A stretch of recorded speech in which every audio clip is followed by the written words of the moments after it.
আমি দ্রুত একবার 2024 সালের 18ই মার্চ যখন ওই 13টা অসহায় মানুষ গার্ডেন রিচে মারা গেল, এই একদম যেখানে ফিরদৌস ধরার চেষ্টা করছিল যে বাড়িটার বসে গিয়ে তার কারণ হচ্ছে ওই জলাজমি বুঝিয়ে বাড়ি হয়েছিল, সবাই সব কিছু জানতেন। তখন তৎকালীন মুখ্যমন্ত্রী এসে বলেছিলেন যে প্রমোটারদের একাংশ বেআইনিভাবে বাড়ি তৈরি করেন মানে কি?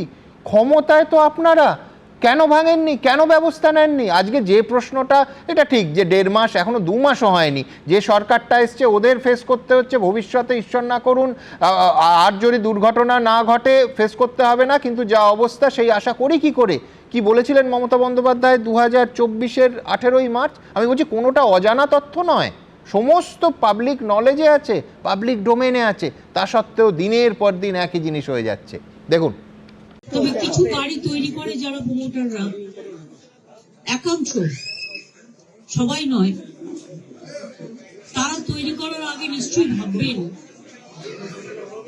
তার আশেপাশে যে গরিব মানুষগুলো আছে তাদের যাতে কোনো ক্ষতি না হয়। আমি মেয়রকে জিজ্ঞেস করছিলাম যেটা অফিসিয়াল পারমিশন দিয়েছি কিনা, ও বললো না, এগুলো সমস্তই বেআইনি, কিছু কিছু হয়। দেখুন আমি বলছি এইটা তো হয়েছে, এবার তো একটা অ্যালিবাই দিতে হবে। তৎকালীন মেয়র কি অ্যালিবাই দিয়েছিলেন? ফিরহাদ হাকিম, বেআইনি নির্মাণ সামাজিক ব্যাধি আমি দূর করতে পারছি না, ব্যাস মিটে গেল।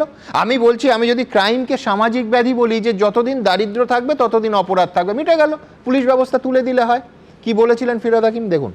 এটা একটা সামাজিক ব্যাধি হয়ে দাঁড়িয়েছে, এটা একটা এমন সামাজিক ব্যাধি যে আমি দূর করতে পারছি না। পুরো ইস্যুটাকে সামাজিক ব্যাধি বলে দেওয়া, ব্যাস মিটে গেল।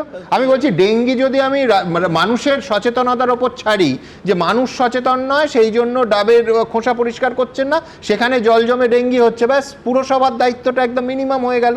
এই খেলা বছরের পর বছর, দশকের পর দশক ধরে আমাদের এই রাজ্যে হচ্ছে।